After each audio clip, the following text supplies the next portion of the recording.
¿Qué tal? ¿Cómo están? Qué gusto que nos acompañen como todos los lunes en esta mesa de Para Opinar, y con quien tengo el gusto de compartirla es con Víctor Hugo Hernández, Raúl Frías, y en un momento más se incorpora Eduardo Torreblanca. Jax, un gusto saludarles en este 19 de septiembre, solo en México. ¿Puedes poner audio aquí, video?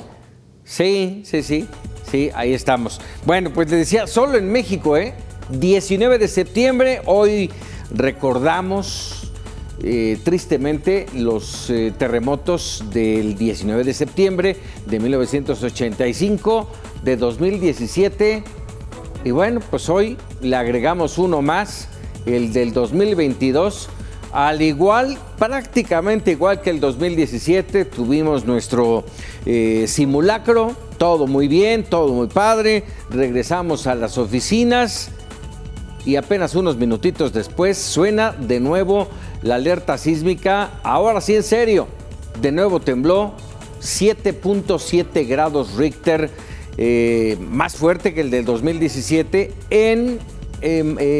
a ver si no estoy equivocado, en magnitud, no sé si en intensidad, habría que ver ahí la diferencia. Comparado con el del 2017, las afectaciones hasta este momento no son tan graves, al menos los saldos que se han ido arrojando poco a poco no son tan graves, pero a final de cuentas, ¿quién hubiera apostado, Raúl Frías, por otro temblor del 19 de septiembre? La probabilidad era bajísima. Sin embargo, bueno, sigue. No hay nadie en este momento que nos pueda aclarar y definir por qué 19 de septiembre de hace ya varios años tenemos sismos fuertes de más de 7 grados, afectando desde luego a muchas poblaciones de nuestro país. Es un misterio que hasta ahorita nadie ha podido clarificar. Y es una coincidencia, aunque dice el director del Sismológico Nacional, Paco, que es una coincidencia, pero bueno, la verdad es que sí vuelve y me llama mucho la atención después del simulacro que se realizó una hora después aquí en Guadalajara. Bueno, empezamos a sentir este vaivén que son el clásico de este sismo. Afortunadamente, como tú bien lo dices, a diferencia del 19 de septiembre de 1985, donde el saldo de aquel terremoto durísimo en México fue extraoficialmente de 10,000, pero bueno, oficialmente no llegaban a 4,000 las víctimas. Luego, en el que tú haces referencia de también un 19 de septiembre del 2017, y que, bueno, ese sí generó lamentablemente la muerte de 99 personas, de acuerdo al dato. Y que ahora comentamos, Paco, que afortunadamente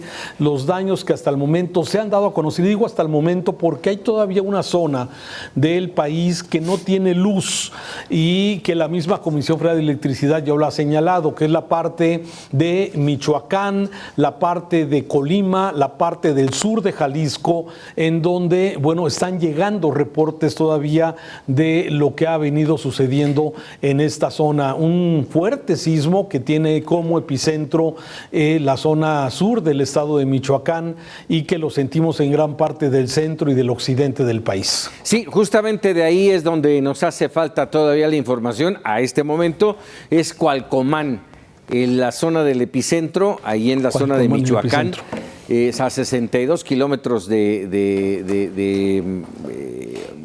la zona centro de Michoacán, y muy colindante efectivamente con zonas de Colima y de Guadalajara, en donde estaremos pendientes de saber que esto se quede como hasta ahorita, un saldo blanco. Bueno, no es tan blanco, ya tenemos un muerto de manera oficial en Manzanillo, Colima. Así es de que estaremos pendientes, pero vamos, siempre nos remite al recuerdo de lo que ha ocurrido en estos 3 terremotos. Víctor Hugo. Sí, les saludo con afecto, claro, vivo en una región que es muy afortunada en ese sentido, en el norte del país, en donde realmente estamos ajenos a este tipo de fenómenos que son muy propios del centro y del sur del país. Un país que por sus propias características es una geografía susceptible a los terremotos de hoy y siempre. Y es cierto, bien dice Raúl, una coincidencia, un milagro, una situación que realmente no le damos explicación. Y menciono la palabra milagro porque, al igual que las coincidencias, son esos fenómenos que ocurren y que escapan a nuestra comprensión, pero que deben de tener alguna explicación científica, lógica, que hoy por el momento el ser humano está incapaz de poder presentar o de poder testimoniar. Pero lo cierto es que se da y viene a abonar mucho a la cosmogonía de este país, a la magia de este país, para que vivamos una fecha como esta, que sin duda va a generar mito, va a generar una serie de lecturas para como somos los mexicanos en cuanto a creencias, supersticiones y pues coincidencias, claro. Coincidencias, ¿eh? Yo me quedo con eso. Yo, déjeme decir, yo he escuchado y he leído a algunos expertos en estos temas, y la mayoría coinciden en que no se puede negar de que va a haber sismos. Se pueden, valga el término, predecir, pero no señalar cuándo, ni a qué hora, ni en dónde. Va a haber porque es parte... Perdón, Paco. Sí. Sí, nada más para... Hay que recordar que septiembre, octubre se han vuelto meses, digamos, que son más susceptibles por las lluvias. Hay teorías que dicen que porque la tierra se moja, se remoja, se ablandecen las placas, en fin, hay ciertas explicaciones, pero hasta hoy nada convincente. Así es, así es. No podemos señalar que hay una fecha y una hora de que va a haber, porque además, bien lo mencionaban ustedes dos, el país está encima de una serie de placas tectónicas que se mueven invariablemente por una cantidad de efectos y de necesidades de la Tierra, de esos acomodos, y eso es lo que generalmente nos conduce a estos eventos. Pero bueno, adelante, Raúl. Sí, fíjate, hay un dato que me parece relevante. Sí, solamente en Jalisco, que es esta zona que estamos comentando, donde confluyen 3 placas tectónicas, que es exactamente entre Jalisco, Nayarit y Colima, confluyen 3 puntas de placas tectónicas. Se han presentado solamente en el año 1,770 y tantos movimientos, ¿sí? De los cuales 56 son movimientos por arriba de los 5 grados. Es decir, como tú bien lo dices, o sea, está temblando constantemente. El tema es que de esta magnitud, como el que tuvimos hoy a la 1 de la tarde con 5 minutos, hora centro, bueno, pues sí, nos siguen sorprendiendo este tipo de sismos, y con la violencia. Fíjate que hay zonas, y me parece oportuno mencionarlo, Paco, Víctor. Hay, la Ciudad de México, luego de los sismos de 85, ha desarrollado un sistema de alerta sísmica, ¿sí? Y me parece que no solamente la Ciudad de México merecería tener este tipo de alerta. Me parece que la zona metropolitana de Guadalajara, las grandes ciudades que están a lo largo de entre las zonas, digamos, donde se generan estos epicentros, que es Guerrero, que es Oaxaca, que es Michoacán, debería haber esa cadena de alerta sísmica, que pudiéramos tener la oportunidad algunos de tener esos segunditos. Tú me decías que hoy la alarma en la Ciudad de México se prendió 25 segundos antes del movimiento, pero entiendo que la alerta que tiene la Ciudad de México especialmente vienen de Guerrero, vienen de Chiapas, vienen de Oaxaca, donde hay, sí, y digamos, los sensores que identifican estos sismos tienen de alguna forma una línea que le permite tener varios segundos al ciudadano luego de que suena la alarma sísmica. No todas las ciudades tienen esta oportunidad.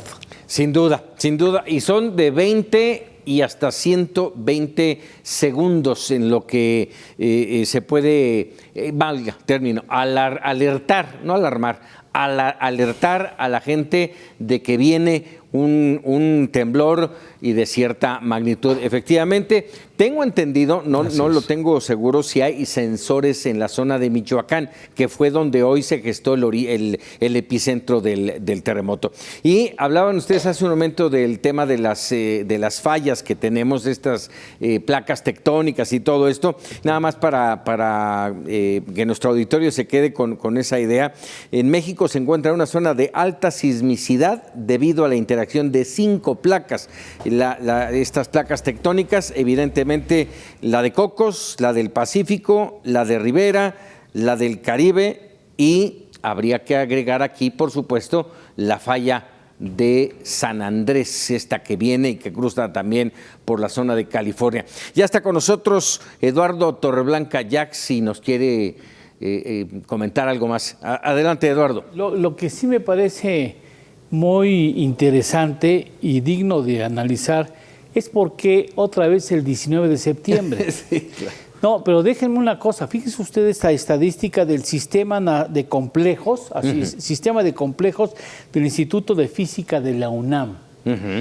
La probabilidad es una vez en cada 133.225 ocasiones. Debo suponer que si son ocasiones, pues deberían ser años, ¿no? No, honestamente no lo sé. Lo que sí es cierto es que si lo llevas a porcentaje es el 0.00751. Sería un 7 10 milésimas porcentuales de probabilidad de que vuelva a temblar el 19 de septiembre. Entonces yo comienzo a creer en eso de que no deberíamos hacer ya los simulacros el 19. Sí. A ver si así destanteamos al temblor, ¿no? Pues no sé, pero honestamente, viendo la probabilidad estadística, es muy poco probable que vuelva a temblar en un 19 de septiembre. ¿Eh? Ya olvídate del 19 de septiembre, hoy estuvo a 9... Pero... Sí, a 9 minutos de empatar con el del 2017, misma hora. Además, Víctor. Yo quisiera hacer un comentario más. Fíjate que este hecho que realmente es increíble e inexplicable en toda la extensión de la palabra, como lo señalaba al comienzo, insólito, y que te mueve a un porcentaje que es casi similar al sacarte la lotería, ¿no? Pero creo que tiene algo de positivo en el sentido de que estoy casi seguro que el próximo mes de septiembre todos los mexicanos que viven en esta parte que bien has explicado, que es una zona sísmica, van a estar mejor preparados, van a estar mejor avispados para lo que pudiera venir, porque después de lo que ocurrió ahora, queda claro que el próximo año todos van a estar esperando en cualquier momento del mes de septiembre un temblor. No, el 19. Perdón, Víctor, ya estábamos, sí vivimos. Ya estábamos. Así vivimos desde, ya no digo desde 1985, pero sí desde el 2017. Así vivimos cada septiembre. Y pese a ello, pese a estar con protocolos y todo muy bien hecho, pues finalmente la sorpresa de un temblor y, déjame decirlo así, el miedo nos embarga, ¿eh? De verdad, sí claro. Sientes esa vibra. Pero bueno, ahí está. Arrancamos con esto para opinar y vámonos con cosas, no digo más serias porque el temblor es bastante serio, pero bueno, vámonos con este tema que hemos venido arrastrando a lo largo ya de varias semanas. Se supondría que esta semana se define definitivamente este tema, el tema de la ampliación del ejército en las calles hasta 2028. Esta iniciativa presentada por el PRI y aplaudida por el presidente ha pasado ya por comisiones en la Cámara de Diputados, por el Pleno de la Cámara de Diputados, aprobada, va ahora al Senado, inició hoy propiamente, pese a este tema del temblor que detuvo un poco las sesiones, y en punto de las 5 de la tarde, hace aproximadamente una hora, arrancaban ya de manera formal el análisis para el miércoles votar. Y aquí el punto es, ¿qué sucederá con el PRI? Para la aprobación se requieren los 11 votos del PRI, los 11 que tiene en el Senado de la República. ¿Los obtendrá Morena? ¿Se irán todos? ¿Se ampliará la presencia del ejército en las calles? Que quiero hacer mención, ese no sería el problema. Yo lo he marcado aquí. Yo estoy en favor de que el ejército esté en las calles. Esos tantos años. Pero que verdaderamente el gobierno federal, estatal y municipal se pongan a trabajar en generar una buena estrategia de seguridad y se pongan a trabajar en la capacitación de las policías hoy totalmente abandonadas. Raúl. Sí, fíjate que, por cierto, hoy en la mañanera el presidente, al tener este cuestionamiento que estás haciendo, mencionaba que mañana la secretaria de Seguridad Ciudadana, Rosa Isela Rodríguez, va a dar a conocer lo que sí se está haciendo para fortalecer las policías estatales, ¿sí? Cosa que me parece fundamental.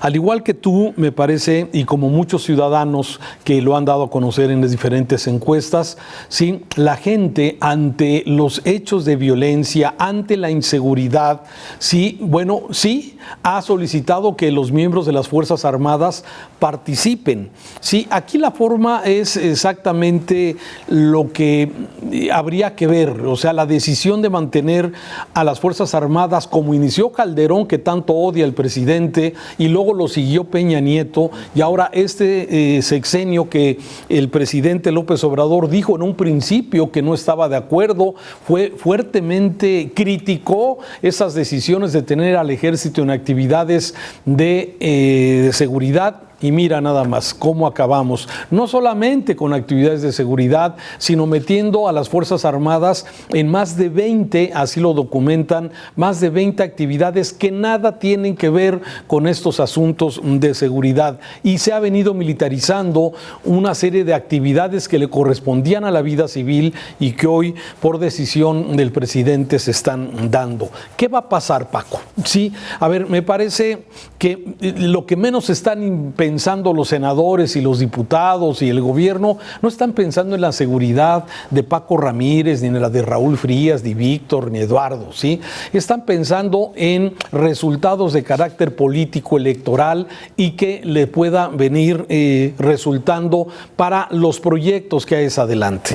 Me parece que ya la Cámara de Diputados, con Alito Moreno y los diputados del PRI, que hicieron lo que su dirigente les dijo, que no fue precisamente una relación sana, y esto lo digo por las acusaciones, los señalamientos que hubo de Alejandro Moreno, y que realmente lo que hizo fue negociar su impunidad o negociar impunidad, sí, a cambio de votar junto con Morena en esto. Entonces, insisto, no están pensando en la seguridad de la gente.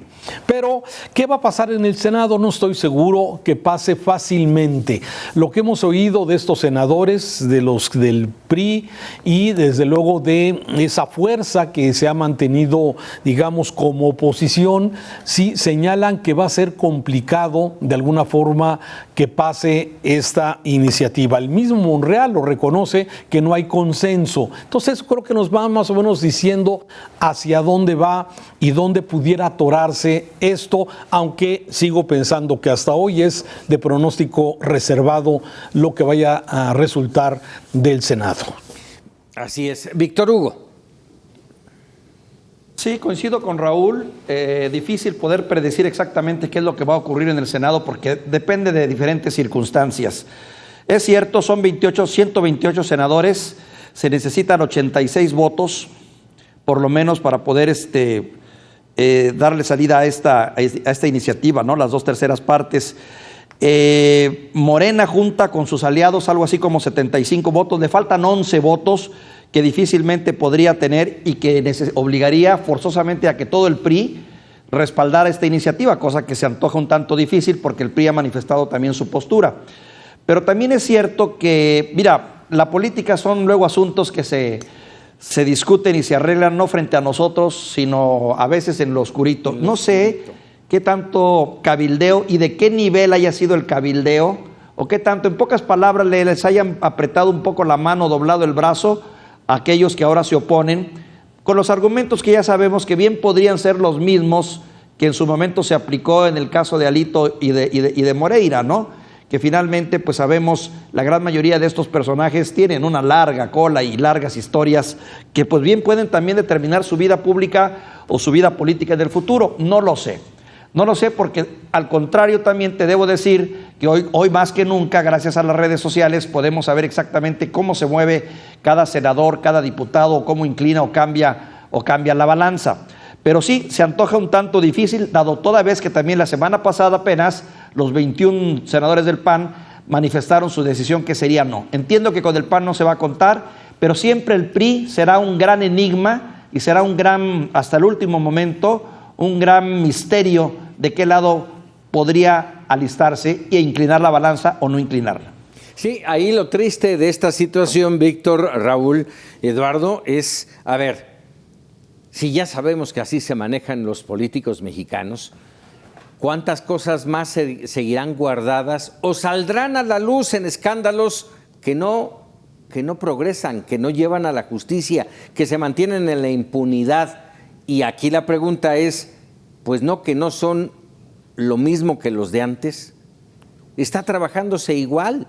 O sea, les van a cobrar el silencio y la protección, déjame decirlo así, les van a cobrar la protección a cambio de este voto y otros más, seguramente, Eduardo.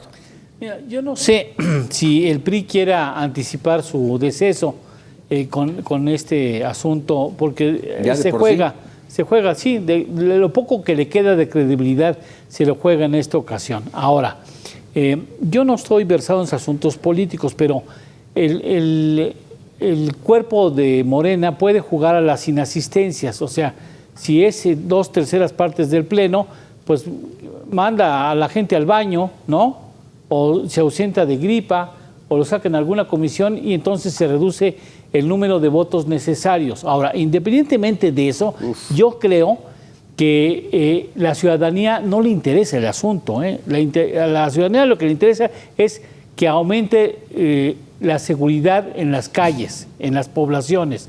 Y estoy seguro de que el gobierno está arriesgando el prestigio del ejército al mandarlo a hacer una labor para la que no está preparado, porque está preparado para más. Pero si tú a un ejército le dices, oye, pero a ellos me los abrazas, entonces el asunto no funciona. Digo, no funciona porque yo he hablado con miembros del ejército que están sumamente molestos porque dicen, nosotros así los acabamos. Pero si no podemos tocarlos, pues entonces, sí, que va a haber bajas marginales. Por supuesto que va a haber bajas marginales, pero de que acabamos con ellos, acabamos con ellos. Pero si ellos tienen la obligación de darles abrazos, mientras que los otros, con mejor armamento y mejor presupuesto, tienen en la nómina a las policías municipales, yo, la verdad, honestamente, creo que la fórmula está mal, la estrategia es incorrecta, y por más que mandes al ejército a dar abrazos, nunca vas a poder derrotar a los grupos organizados, independientemente de delincuencia organizada, independientemente de que nunca, como en este gobierno federal, se ha dado un nivel de tolerancia a esos grupos, cosa que da mucho de qué pensar. A ver, yo tengo ahí una duda y a lo mejor en nuestra audiencia igual, igual si de nuestra audiencia me pueden ayudar, pues mejor, ¿no? A ver, ¿a qué equivale una ausencia? ¿Sí? ¿Qué implica una ausencia en el momento de votación en la Cámara de Diputados o en la Cámara de Senadores? ¿Es un voto a favor? ¿Es un voto nulo? ¿Es un voto de oposición? ¿A qué equivale? Si alguien lo sabe, adelante. Juega que el Pleno baja de número de necesidad de votos, hasta donde yo entiendo. Entonces, si tienes un número de cuerpo completo, pues entonces 2/3 partes no las alcanzas si no tienes los 11 votos del PRI. Pero si bajas el número de asistentes, entonces pues las 2/3 partes cambian. ¿Es correcto? ¿Lo tenemos así? No lo sé, fíjate, no tengo ese dato tal cual, pero a ver, las ausencias intencionales siempre han existido. Claro. Lo que no tengo la certeza es, como Eduardo nos lo está planteando, que tendría mucha lógica en que reduces el número de senadores y se reduce también la cantidad proporcional. No estoy seguro si es así, pero digo, las ausencias intencionales de muchos que no quieren comprometer su voto, ni quieren verse que están a favor o en contra o abstenerse, pues mejor se van al baño, ¿sí? Claro. Y entonces eso existe, Paco, pero no sé en esta proporción, me parece interesante y lo checamos con gusto. No tengo el dato como lo plantea Eduardo. Pero fíjate, si fuera así, y que no lo dudo, Raúl, si yo no me quiero comprometer con un sí o un no, agarro mis cositas, me voy al baño, pero finalmente va a tener una repercusión. Ese voto, como sea, por ausencia, en contra, a favor, va a tener una repercusión y se le va a apuntar a ese legislador. Claro.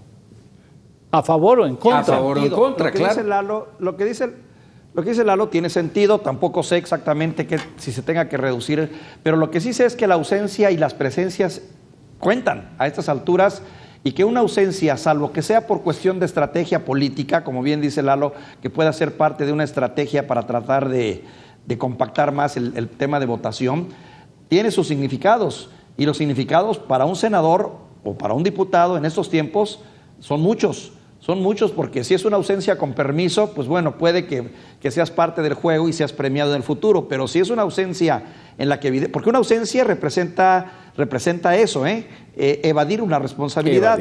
Y el evadir una responsabilidad dependerá también de cómo lo vean los que están más arriba y servirá o no servirá para tu carrera política. Excelente. Bueno, vamos a hacer una pausa y si les parece, regresando, les voy a pedir que me den su previsión.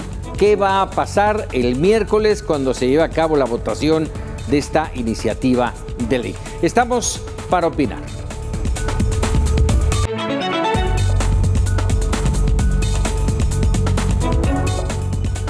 Ya estamos de regreso. Sí, ahí tiene razón Víctor Hugo Hernández. Hago una aclaración. No son 11 votos del PRI, son 11 votos los que requiere la iniciativa. En este caso necesita Morena para que se apruebe dicha iniciativa. Pero bueno, ¿qué esperamos para el próximo miércoles en esta votación? Empiezo contigo, Víctor Hugo. Me la pusiste difícil, ¿no? Porque prefiero escuchar a mis compañeros antes de hacer la apuesta. Pero a ver, voy a poner el desorden. Yo si que espero, si se tratara de una apuesta también, te diría que se va a aprobar. Se va a aprobar. Se va a aprobar por diversas razones. Sí, si partimos de lo que comentaba Lalo, que sé que su fuente es bastante confiable, bueno, puede haber una maniobra, una estrategia que lleve a que se reduzca estas 2/3 partes y saquen adelante esta reforma. Fundamentalmente por algo, porque al final del día es bien vista por los mexicanos, te lo debo decir. O sea, de acuerdo a las encuestas y a los sondeos, los mexicanos lo que quieren es seguridad y también pues goza de aceptación. Entonces, esto mete en un brete a los partidos políticos de oposición, porque de alguna manera saben que hacerlo en contra es tanto como oponerse a la única alternativa que nos guste o no en este momento es la que tenemos, tener al ejército en la calle. Entonces, como bien lo decían hace un momento, realmente la mayoría de los mexicanos no están versados en los vericuetos, ni en los entretelones, ni en lo que se habla en lo oscurito, ni en los alcances políticos. Lo que quieren es ver cosas eficientes y pasos que, al menos en percepción, les lleve a que tendremos un país con mayor seguridad. Y en ese tono, pues va la cuestión de la Guardia Nacional. Sé que tiene sus asegúnes por la cuestión de la militarización, podríamos entrar en el otro tema de los riesgos que implica, pero al final del día, pues bueno, parece que tiene una aceptación popular. Eduardo. Mira, yo creo que se la van a rechazar. Y yo creo que con el rechazo gana el presidente de la República y la 4T y Morena.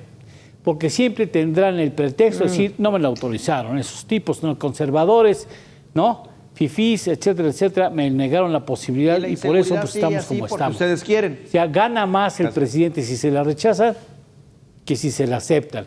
Pero yo creo que se la van a rechazar por un sector duro del PRI que y está dispuesto a no ceder en este momento a la desaparición del partido por abyectos. Ahora, si hacen la maniobra del pleno con menos cantidad de senadores, ahí sí ya no puedo, porque yo ya no soy el entrenador de la bancada y ya no sé si van a sacar o van a meter.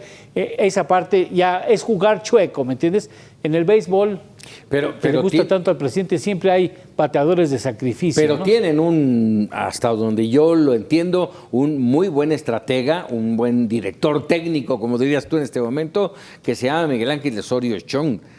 Y está en contra. Sí. Así es de que vamos a ver de qué cuero salen más correas. En lo único que voy a no diferir, tú señalaste, aún perdiendo, gana el presidente y Morena. Yo voy a ir por el otro lado. Pierde México, pierden los mexicanos, porque, ok, no se aprueba, se queda hasta 2024. En 2024, ¿saben qué? Dice el ejército, ahí se ven, ahí se quedan con su relajo.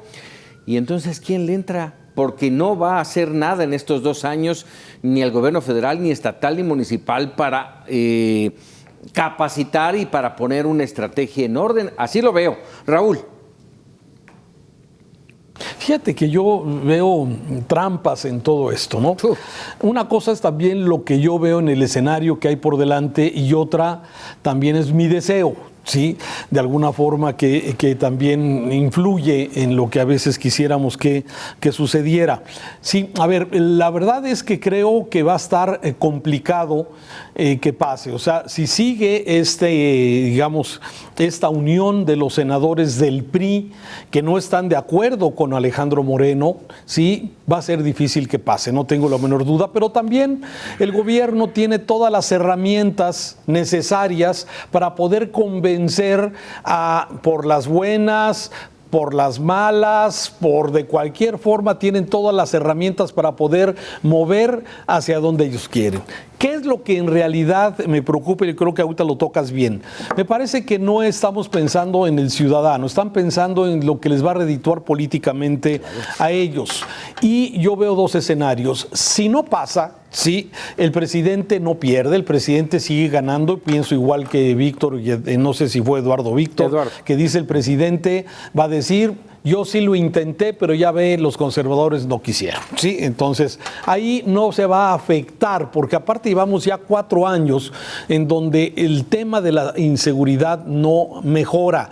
Ya con tantos años el ejército al frente, desde Calderón, Peña y ahora el ejército haciendo diversas acciones, algunas con más fuerza, otras aparentando, otros con abrazos, pero bueno, finalmente no está resuelto el tema de la seguridad, por un lado. Y por otro, si pasa, se abre la puerta para que otras demandas que viene haciendo este gobierno, como es, por ejemplo, la de la reforma política, pues vaya a pasar sin problema. Y esa creo que vamos paso a pasito afectando las instituciones, paso a pasito, ir destruyendo lo que más o menos funcionaba, ir destruyendo lo que hoy podríamos y presumíamos que teníamos un instituto fuerte. Me parece que van a ser pasos que se van a ir tomando y que esta decisión que se vaya a tomar el próximo miércoles puede darnos mucha luz de hacia dónde se puede dirigir. Entonces, sí, me parece que no solamente se está jugando el tema del ejército en las calles. No creo que ese ya sea el fondo, porque de facto la seguridad ya la tiene el ejército desde hace mucho tiempo y es simplemente mantenerlo de aquí al 24 y que el decreto de formación de la Guardia Nacional, que fue formado, fue creado, fue publicado en el 2019, marcaba 5 años para crear esta Guardia Nacional Civil, pero no se ha hecho nada para que sea civil, se ha hecho todo para que sea militar. Perdón, Raúl, perdón que te interrumpa, pero a ver, en las definiciones, Lalo dice que no, yo digo que sí. ¿Qué dices tú? ¿Sí o no? ¿Que no? No. ¿Que no? No. ¿Que no? Y faltaba mi voto, o sea, Víctor. Yo pienso que no. Sí, y faltaba mi voto, Víctor, y yo también creo que no. Así es de que bien, veremos.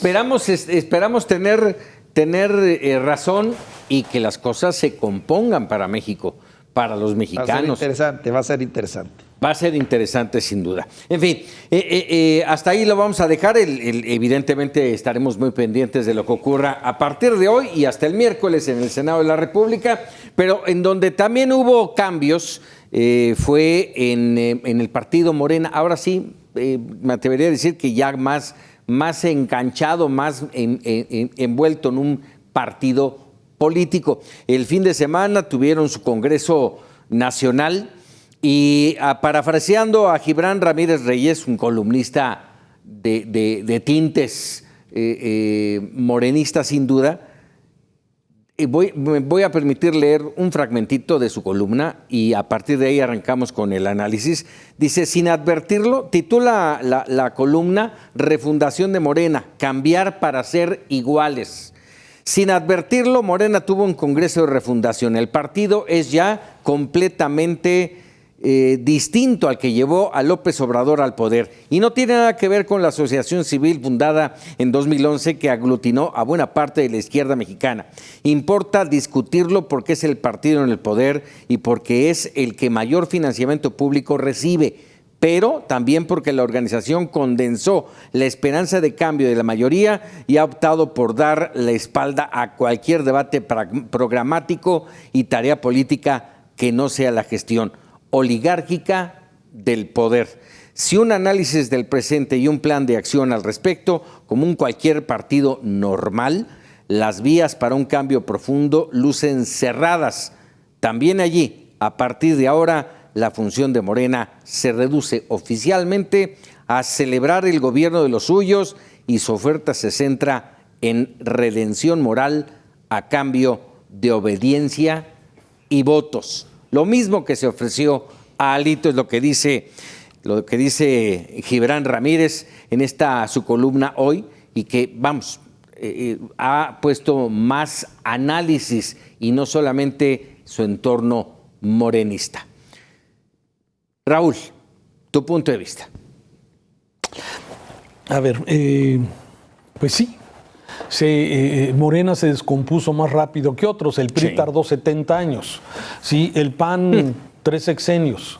¿Sí? Y Morena, pues, o sea, con un sexenio le ha bastado para mostrar que son exactamente igual. Regresó a que sus orígenes. No ha cambiado nada. Aquí el tema se regresa a sus orígenes, que todos lo hemos comentado siempre. El tema es eso, que en la médula de este movimiento, sí, en la médula son priistas y esa es la misma visión. Totalmente. El mantener el poder, el tener el poder y de alguna forma ejercerlo de esta forma es como lo ha venido haciendo.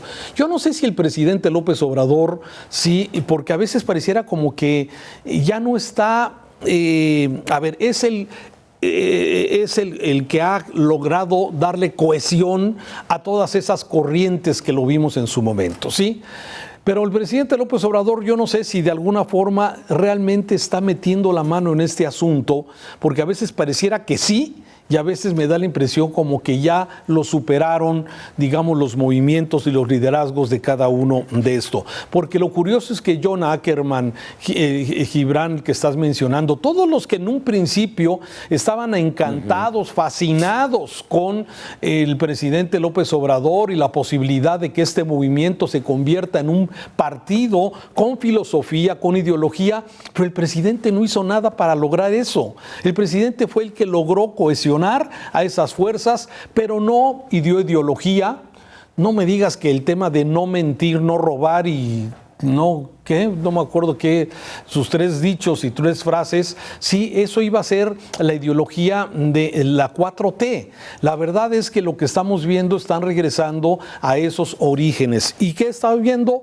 Que los que están hoy en el poder de Morena, y eso lo pudimos ver con lo que pasó con los gobernadores. Ahora resulta que los gobernadores son los que tienen el control del poder de Morena. Y eso tiene enojadísimos a los que pensaban que realmente en las convenciones que se iban a elegir los liderazgos iban a respetarse. La realidad es que ha habido de esas consultas mañosas, de esas consultas que no tienen ningún valor y que simplemente ha servido para justificar el dedazo de aquí, de acá y de acá, que van a ser los que van a dirigir, y por eso hoy tenemos a un gobernador, que es el de Sonora, que va a encabezar este Consejo Nacional.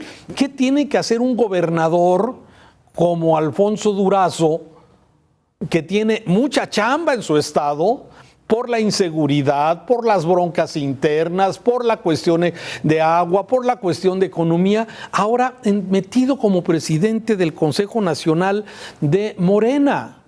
Y la reelección de Mario Delgado, y de Citlali, simplemente pues nos dicen, Paco, lo que hemos visto de otros partidos. Los hombres del poder no lo pueden abandonar simplemente y volverse ciudadanos comunes y corrientes. Siguen pegados a la ubre, mamando del presupuesto, mamando precisamente de los recursos, que son muchos, que le están llegando a Morena. Así es que ahí vamos a ver a Cuitláhuac, gobernador de Veracruz, vamos a ver a Alfonso Durazo, vamos a ver a Indira Vizcaíno, vamos a ver a todos los morenistas gobernadores hoy influyendo directamente en sus partidos de Morena, y se desvirtúa entonces el tema del poder y el partido. ¿Y qué sucede? Se vuelve un partido del poder. Nada más te faltó mencionar algo, Raúl, a título personal lo agrego.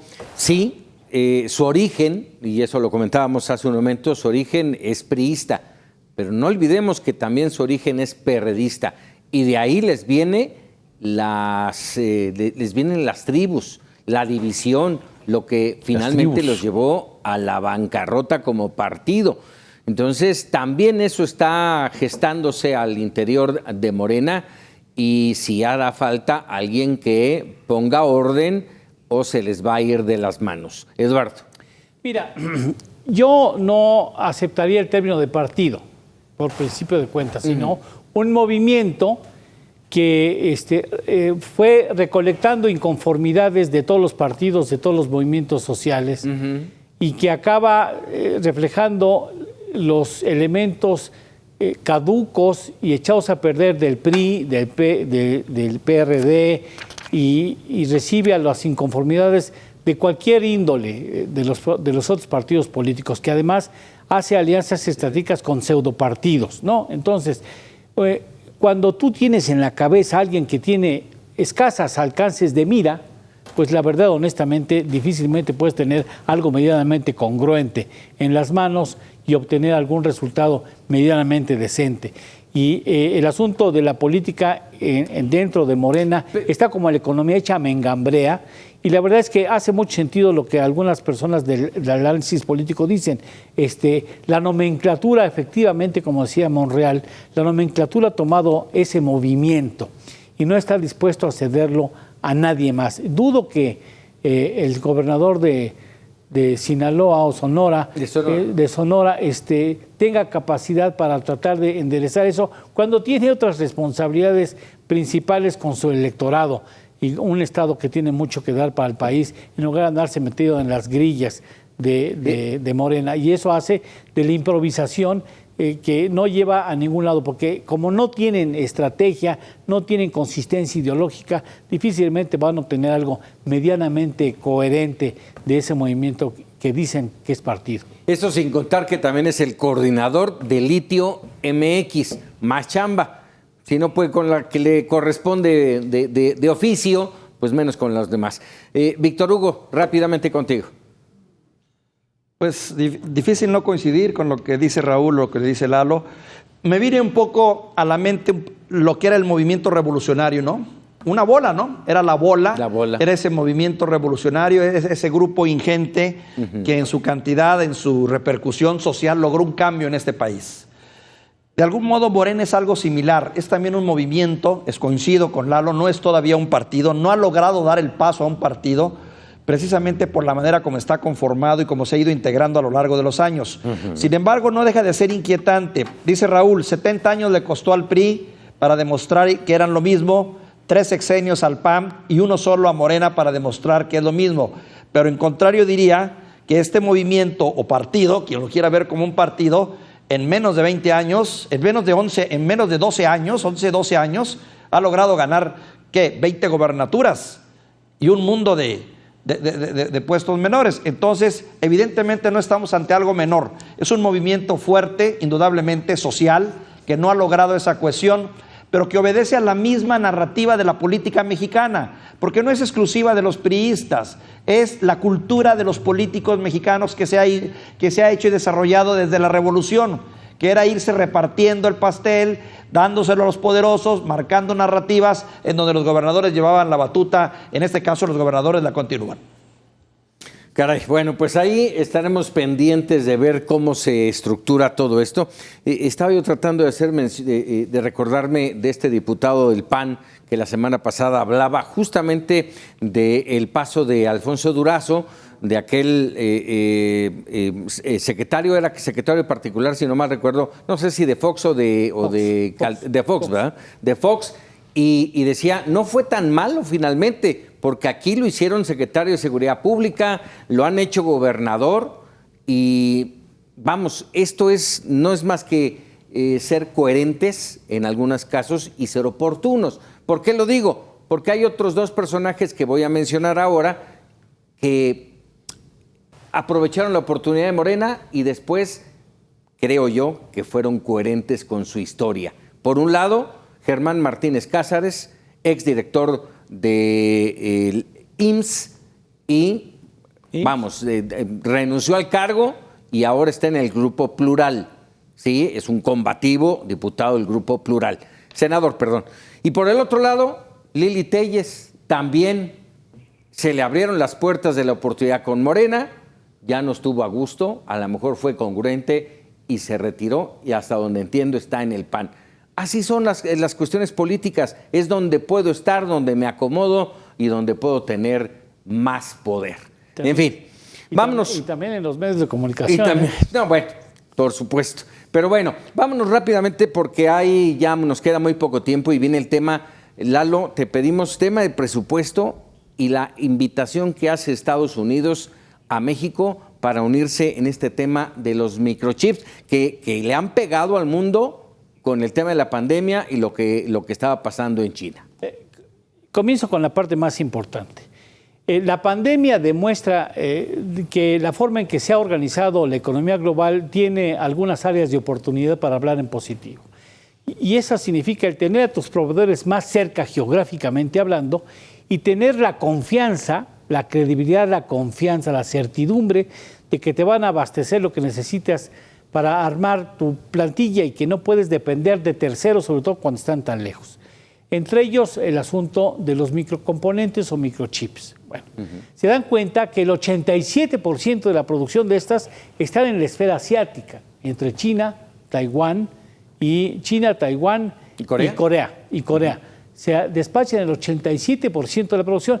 De nada le sirve a Estados Unidos tener las 10 empresas más importantes en la fabricación de esos componentes, 7 son norteamericanas y de nada les sirve. Y entonces dice, tenemos que producirla nosotros, es una cuestión estratégica. Y entonces, no porque les caigamos bien, sino porque nos necesitan, dice, échale una carta, ponle una carta sobre la mesa al presidente para que se vengan para acá, porque es geográficamente el más conveniente, tiene un chorro de territorio y tiene un chorro de mano de obra que puede ser bien calificada si la trabajamos. Entonces, viene, no sé por qué no viene la secretaria en todo caso, el secretario de Economía o el de Comercio, sino viene el secretario de Estado, que tiene otro peso jerárquico y otra naturaleza de funciones, y nos pone sobre la mesa, vénganse con nosotros a producir esto. Eso, para decirle a usted, tiene un mercado que al final de este año podría superar los 570,000 millones de dólares fácilmente. 570,000 millones de dólares anuales en ventas. Eso vale ese mercado. Y nos ponen la alternativa de poder producir en un territorio que tendría que recibir miles, y estoy hablando en serio, miles de millones de dólares, porque para montar esas fábricas se necesita mucho dinero, ponerlo aquí, y mucha capacitación de los trabajadores. Muchos, son trabajadores cualquiera, son de esos que entran así como si fuera una operación de un extraterrestre, así, verdaderamente equipados, y hacen unas pequeñeces así chiquitas que son cada vez más importantes en una cantidad impresionante de funciones en la vida actual del ser humano. O sea, si nosotros aceptamos, mire, estamos del otro lado, créame, porque podemos aspirar a escuelas, a universidades, a centros de investigación, lo que se le ocurra a usted, fábricas así por montones, si somos capaces de entender que esa es el México del mañana. No estamos jugando tonterías, de estar viendo las cosas en los 80s. Eso es verle para el 2050, 2060 o más allá. Ahora, Eso tiene una factura, hay que pagar una factura. Y la factura es, olvídate de estar privilegiando a Pemex y a la CFE, porque aquí lo que te pedimos es que seas congruente con lo que firmaste en el TEMEC, así es que cumple y hablamos. Hay una fecha, una llamada deadline para eso, para aceptar o no aceptar. Se la juega a diario el gobierno con los diálogos, tratando de encontrar una solución al diferendo que existe en el TEMEC en la materia energética. Ahí es donde están esperando. Porque ahí estará la respuesta. Hay quienes mencionaban, yo leía esta mañana algunas columnas en las que se señalaba que el 2 de octubre, si no dice sí o no, pasa al panel. El ir al panel ya es una definición. Exactamente. O sea, no tendría por qué llegar al panel, porque ya deberíamos haber llegado a un acuerdo. Órale, pues vamos a cumplir las cosas y me olvido de la CFE en privilegios y de Pemex. Órale, va. Y entran los norteamericanos a producir y tendrán que venir los españoles, aunque no me guste. Pues, órale, éntrenle. ¿Tu punto de vista, Raúl?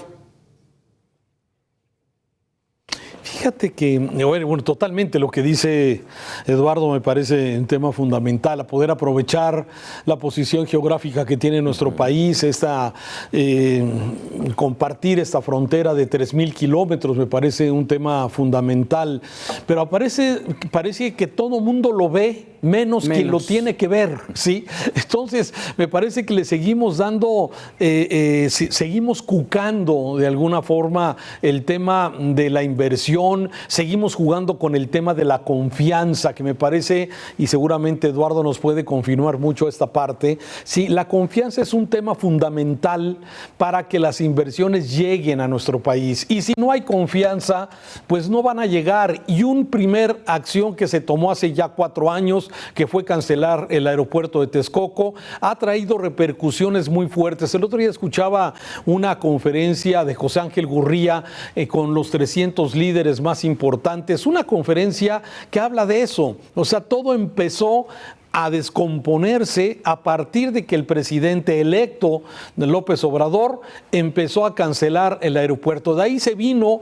una serie de acciones en contra de las instituciones o en contra de las cosas que se esperaban que pudieran ocurrir en un gobierno de izquierda, progresista, que se decía, y que finalmente hoy, 4 años después, estamos viendo que estamos padeciendo rezagos mayores a los que se están comentando. Todo el mundo ve esta oportunidad que Lalo nos acaba de comentar ampliamente. Sin embargo, no estoy seguro que quien toma esas decisiones tenga claro lo importante que sería para nuestro país tener este esquema de traerse estas empresas que hoy están en otras partes del mundo, precisamente a un lado del mercado más importante, que es el de los Estados Unidos en este momento. Así es que, pues vamos a ver, me parece que confianza habría que agregarle. Así es. Víctor, terminamos contigo, cerramos contigo. Sí, coincido, estamos ante una oportunidad histórica realmente que le podría dar un cambio brutal a este país en muchos sentidos, pero que desgraciadamente, como todas las oportunidades, viene con una según, que es en un país donde hay un cambio de línea política que tiende más a la izquierda, que es lo que está pasando con el periodo de Andrés Manuel López Obrador. Pero habría que recordar que actualmente el comercio entre México y Estados Unidos supera los 500,000 millones de dólares y que al mes representa 50,000 millones de dólares aproximadamente. O sea, por señalar la importancia que tiene esto, que vendría a sumarse a definitivamente una gran oportunidad histórica. 2 segundos para cerrar el relato. Mira, no es que sea ciego el presidente, es que tiene los ojos puestos en la espalda. Ese es otro problema. ¿Y por qué? Pues porque ve solamente hacia el pasado, pues se le cuesta trabajo ver hacia, decir, esto ese es un segundo piso. Es un segundo piso del TME, no nos equivoquemos. Esto nada más no es la entrada y el final, esto abre muchas otras puertas si nosotros queremos imaginar. Vámonos a una pausa y regresamos para opinar.